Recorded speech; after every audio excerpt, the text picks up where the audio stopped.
오늘 소금에 대해서 얘기를 해보려고 합니다. 다 저염식해라 이런 얘기를 하는데 저염식 해야 되느냐? 소금을 적게 드시면 병원에서 주는 약발이 잘 듣습니다. 왜냐하면 약물이 분해가 잘 안 되고 약이 오래 지속적으로 몸속에 들어있을 수 있으니까요. 소금을 적절하게 먹으면요, 세포들의 기능이 활성화되어지기 때문에 세포들이 외부로부터 들어온 약물을 분해를 하는 것을 굉장히 잘합니다. 그래서 염분이 적으면 적을수록 내 몸에 오래 존재할 수 있다. 그러면 좋은 건가? 저염식을 하게 되어지면 몸이 어떻게 바뀌느냐, 이것도 한번 알아보면 좋겠죠.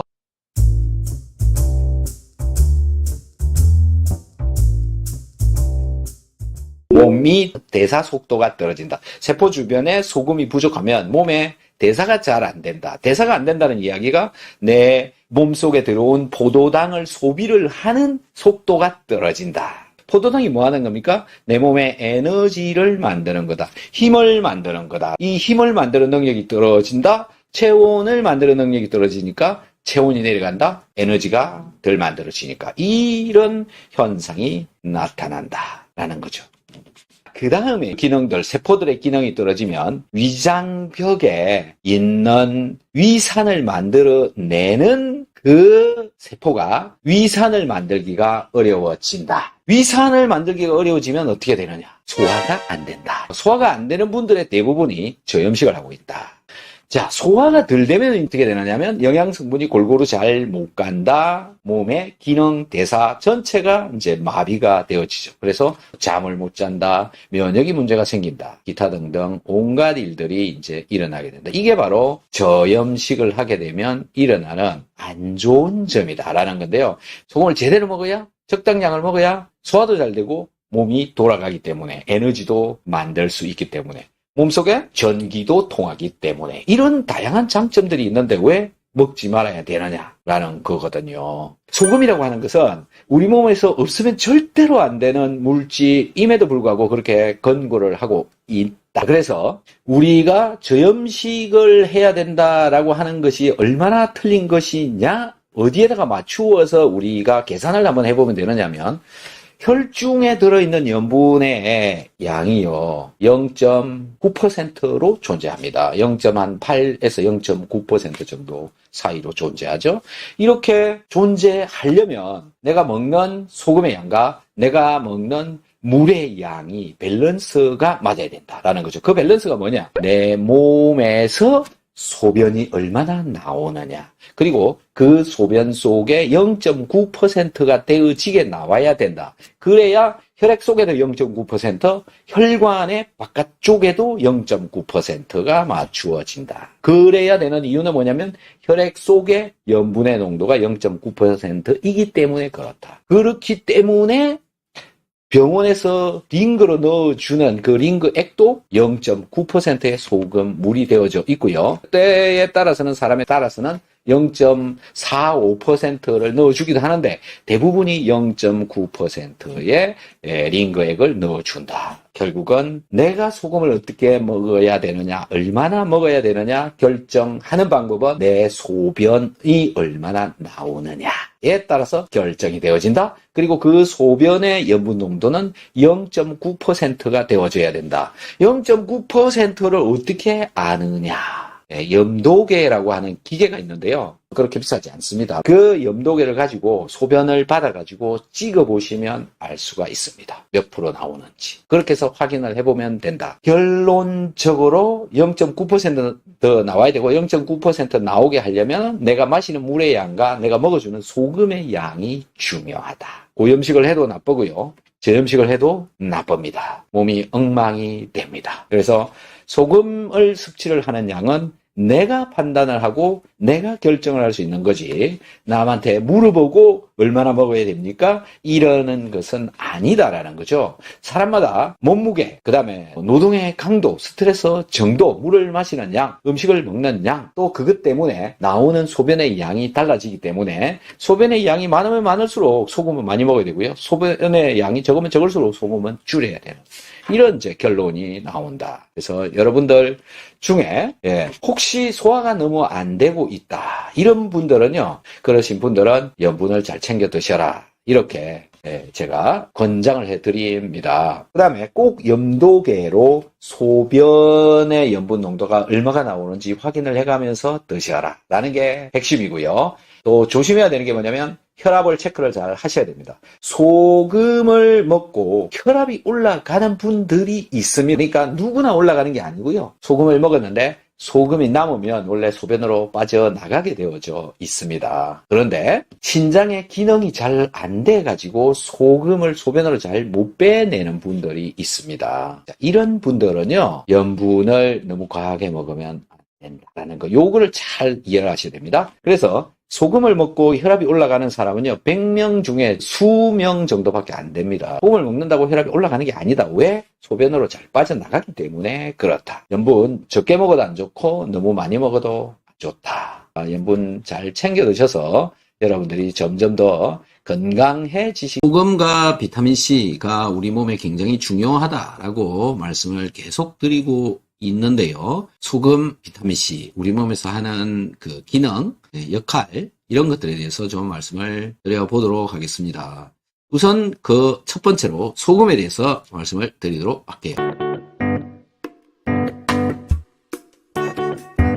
소금, 우리 몸속에 들어와서 무엇을 하느냐라는 건데요. 첫 번째는 혈압을 유지를 시켜준다라는 겁니다. 여러분들이 의아해해서 들으실 수도 있겠습니다만 소금을 먹으면 혈압이 올라간다라고 세뇌가 되어져 있고 소금을 먹으면 안 되는 것처럼 인식을 하시고 계시는 분들이라면 정말 잘 못 알고 계시는 것이다라는 건데요. 혈액 중에 소금이 빠져버리잖아요. 그러면 혈압이 내려갑니다. 그래서 저염식을 하시는 분들 대부분이 저혈압이 되어져 있는 분들이 대부분입니다. 혈압은 왜 있어야 되느냐라는 건데요. 심장에서 미는 힘, 그 혈액이 일정한 압력을 가지고 밀어주어야, 일정한 압력 이상으로 밀어주어야 우리의 모세혈관까지 끝까지 영양성분과 산소가 골고루 잘 전달되어 줄 수가 있다라는 거죠. 혈압이 떨어지면 왜 나쁜 거냐? 산소와 영양성분이 잘 가지지 않기 때문에 나쁜 거죠. 그래서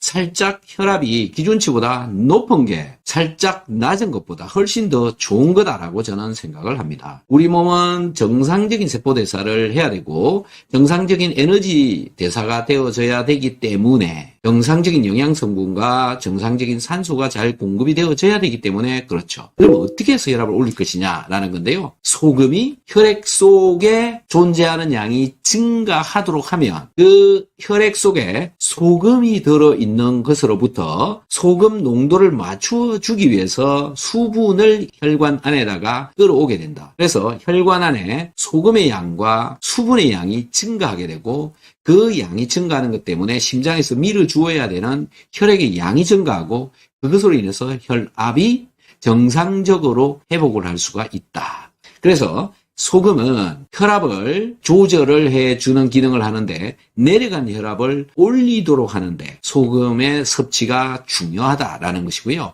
소금이 많이 들어가게 되면 소금은 신장에서 배출되어지게 되어져 있습니다. 하지만 신장에서 소금을 배출시키는 기능이 떨어져 있거나 그게 잘 안 되시는 분의 경우에는 소금을 과하게 섭취를 하게 되면 혈압이 더 올라갈 수 있다. 신장에서 남는 소금을 잘 배출시키지 못하시는 분의 경우에는 혈압이 올라갈 수도 있다. 소금은 그만큼 중요한 거다라는 겁니다. 그러니까 소금이 하는 일, 혈압을 조절을 하는데 유용하게 쓸 수 있다라는 겁니다. 자, 소금의 역할 두 번째는 무엇일까요?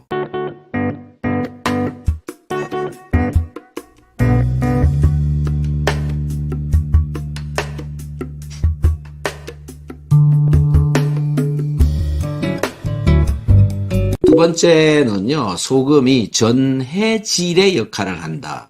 이거 뭐 전해질이라 그러니까 도대체 무슨 말인지 잘 이해하기가 어렵죠. 전기가 통하는 헬이 되어져 있는 성분이다. 전기를 띠게 하는 거다. 전기가 통하게 하는 거다.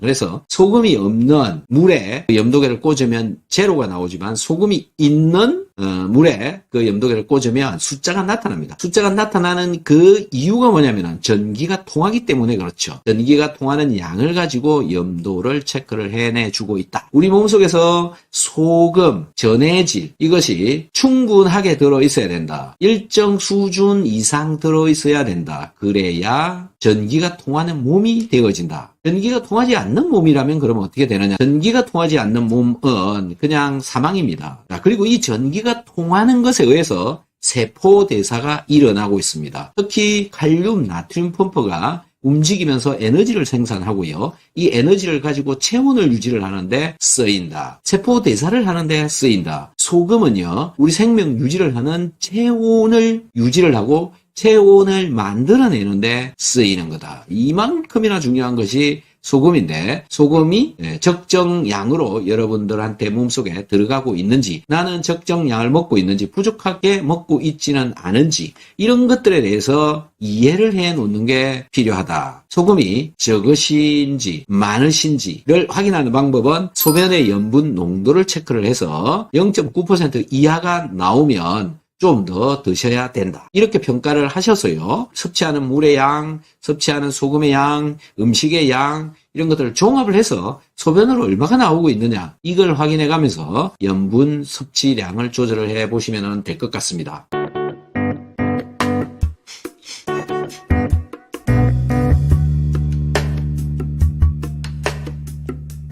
세 번째는요, 수분을 유지를 시켜줍니다. 몸속에는 수분이 있어야 되고요. 수분이 있는 이유는 우리 몸속에 각종 물질이 들어있기 때문에 그렇죠. 그 중에서 특히 소금의 농도가 0.9%를 자동적으로 맞추어지고 있다. 혈액 속에서. 0.9%가 자동적으로 맞추어지려면 소금이 많아지면 물이 많이 들어와 있어야 되고요. 소금이 적어지면 물이 빠져나가야 되는 거죠. 그러니까 소금이 하는 역할, 소금이 들어있으면 수분을 유지시켜준다. 노인이 돼서 살이 빠지고 이럴 때에도 바로 수분이 빠지기 때문에 그런데 그 수분이 빠지는 이유는 뭐냐면 소금이 자꾸 빠져나가기 때문에 그렇다라는 거죠. 소금 이렇게 중요한 것입니다.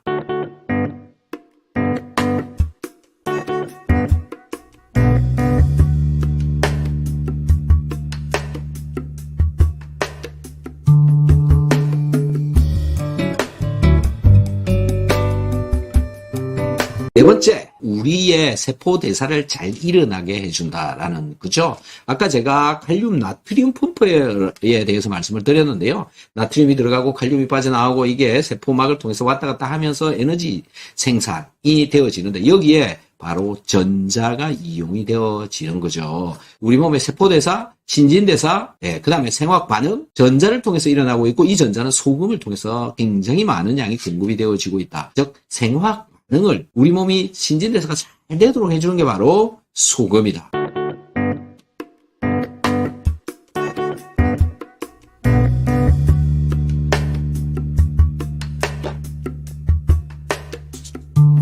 다섯 번째, 우리 몸속에 살고 있는 균류들을 제어를 한다는 겁니다. 내 몸에 유용한 균들은 잘 살 수 있도록 해주고요. 있으면 안 되는 균들은 빨리빨리 잘 없애준다. 그 다음에 외부로부터의 감염도 줄여준다. 자연 중에서도요. 바닷물 같은 경우에 살고 있는 균들의 종류가 이 육지에 살고 있는 균하고는 전혀 다른 세상의 균들이 살고 있습니다. 균이 마음대로 살 수 있지 못하다. 여러분들의 몸속에서도 어느 정도의 염분 농도를 잘 유지를 해주면 잘 못 자란다라는 겁니다. 그러면 우리 몸은 0.8% 이상으로 유지를 하는 게 더 좋죠. 소금의 농도가 몸속에서 떨어지게 되면 이 균들에 의해서 나타나고 있는 것들이 바로 감염입니다. 그런 감염병 중에 가장 많이 겪고 있는 것이 뭐냐면은 방광염, 요도염, 질염, 후광염 이런 것들입니다. 수분이 많이 있는 곳에서 미생물이 살기 쉬운 곳에서 번식을 하기 때문에 감염이 일어나는 거죠. 그래서 혹시 여러분들 중에요. 저염식을 하시고 계시면서 계속 방광염이 자꾸 걸리고 질염이 자꾸 걸리고 요도염이 자꾸 걸리고 이러시는 분들 염분을 챙겨 드시기 바랍니다.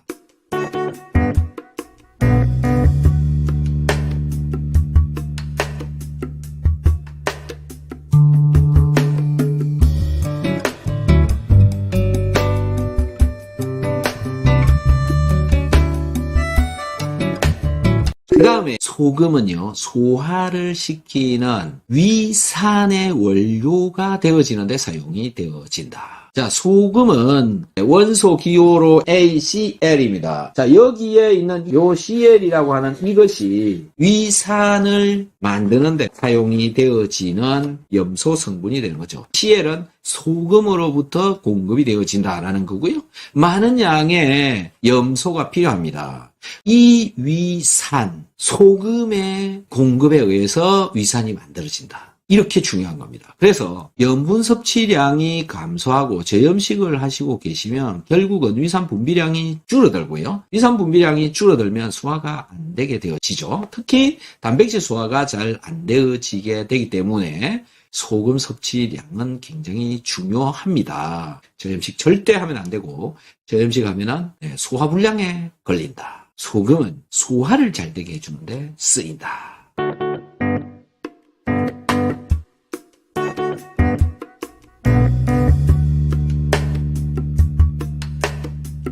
일곱 번째, 우리가 섭취한 음식물이 이산화탄소로 바뀌어지게 되는데요. 이산화탄소로 바뀌어진 것은 폐를 통해서 호흡을 할 때 계속 바깥으로 빠져나갑니다. 이렇게 이산화탄소가 빠져나갈 때도 바로 소금 속에 들어있는 염소가 이용이 되어진다. 몸속에 염소가 부족해지면 내 몸속에서 발생되어진 이산화탄소가 탄산으로 바뀌는 것, 이게 잘 안 되어진다. 탄산으로 바뀐 놈이 다시 이산화탄소로 바뀌어야 되는데 이 과정에서도 소금이 이용이 되어진다. 자, 이 소금이 부족해서 이산화탄소가 제대로 빠져나가지 않아서 여러분들 몸에서 일어나고 있는 것이 무엇이냐면 가스가 찬다, 헛배가 불어다, 복부가 너무 팽창하고 팽만 되어진다, 가슴이 답답하다. 자, 염분 부족하신 분들 배에 가스가 많이 차시거든요. 소금을 좀 더 챙겨 드셔 보시기 바랍니다. 잘 이해를 하셔서 연세가 드시더라도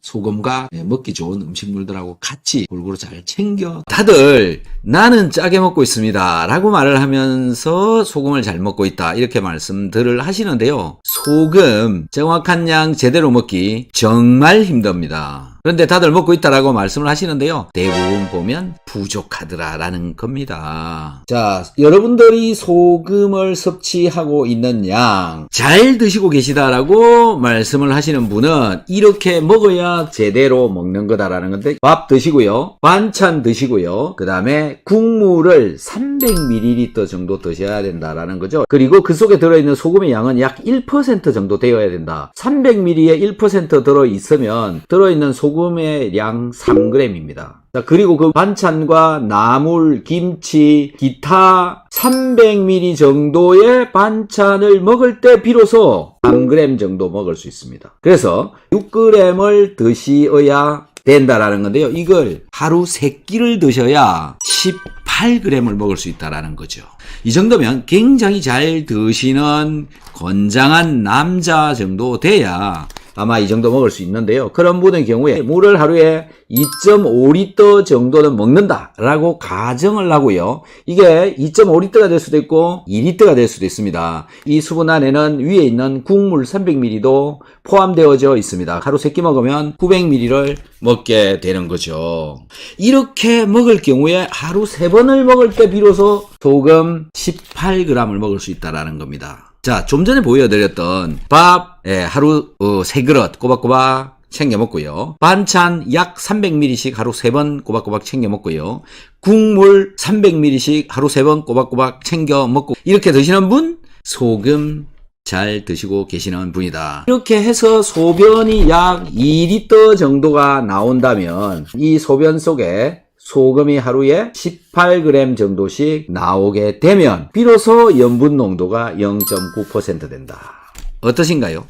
자, 이렇게 드시지 않으면 염분 농도 0.9% 나오기가 정말로 어렵다라는 겁니다. 하루 3끼 드시고 계시는 분 계신가요? 우선 여기부터 일단 맞지 않고 그 다음에 국물 300ml 3번 드시고 계시는 분이 계시느냐 라는 거죠. 자, 이렇게 되어져 있기 때문에 여러분들이 소금을 정확하게 제대로 챙겨 먹고 있느냐라는 부분에 저는 의심을 하고 싶다라는 겁니다. 내가 먹었던 소금이 소변으로 빠져나오는데 혈액 속에 들어있는 염분의 양은 거의 일정하게 유지가 되어지고 있습니다. 0.8에서 0.9% 정도 잘 맞추어지고 있죠. 나가는 소변을 통해서 나가는 소금을 붙잡아다가 0.9를 맞추어주기 때문에 그렇다라고 말씀을 드리고 있는데요. 우리 몸은 혈액에 의해서 건강이 유지되어진다라고 착각을 하고 있으신 분들이 많습니다. 사실상 우리 몸은 세포가 어떻게 세포대사를 잘 하느냐 안 하느냐가 더 중요하다. 혈액보다 더 중요한 것이 세포대사다. 그럼 세포가 대사를 잘 할 수 있는 조건을 만들어주는 게 굉장히 중요한데 이 조건 중에 한 개가 뭐냐? 각종 영양성분이 세포로 가야 되는데요. 특히 염분이 0.9% 정도는 세포질 속에 들어 있어야 되기 때문에 그렇다. 그런데 그게 0.45%다. 세포대사가 제대로 일어날까요? 라는 겁니다. 0.45%일 때랑 0.9%일 때에 몸에서 전기가 통하는 양의 차이는 엄청나게 심하다. 우리 몸속에 전기가 통해서 모든 것이 돌아가고 있고요. 무엇인가 전달이 되어질 수 있고 그 전달되어지는 것에 의해서 근육도 이렇게 움직일 수 있고 심장도 뛸 수 있고 내 눈도 볼 수가 있다. 이런 시그널링의 기본은 전자다라는 겁니다. 예. 이래서 우리 몸속에는 전자가 있어야 된다. 전기가 있어야 된다. 그래야 내 감각기관 전부 다 사용을 할 수 있도록 되어진다라는 건데요. 여러분들이 먹고 있는 음식의 총량 계산해 보시고 염분 농도 계산해 보시고 소변으로 빠져나오는 소변의 양 계산해서 비율로 계산해 보면 내 몸에서 염분이 얼마나 나가고 있는지는 계산상으로 쉽게 알 수가 있다. 이것도 저것도 다 귀찮다. 잘 모르겠다. 그러면 염도계라고 하는 것을 구입을 하셔서 소변을 받아서 자주 찍어 보시거나 아침에 일어나서 두 번째 나오는 소변을 받아서 찍어 보시고 그 염분 농도가 나의 하루 종일 평균 염분 농도다. 이렇게 보시면 되는데 이게 0.9% 아래쪽에서 왔다 갔다 하고 있으면 염분 부족한 분, 0.9%에서 1.3% 정도 사이에 왔다 갔다 하고 있으면 잘 드시고 계시는 분, 그거보다 위쪽으로 올라가서 왔다 갔다 하고 있으면 소금을 좀 많이 드시고 계시는 분, 이렇게 판단하시면 될 것 같습니다. 여러분들의 염도는 얼마가 나오십니까? 댓글 창에다가 한번 적어봐 주시면 고맙겠습니다. You are still in my mind. The truth is so hard to find. With all the things that's going on, I lost track, I felt so strong.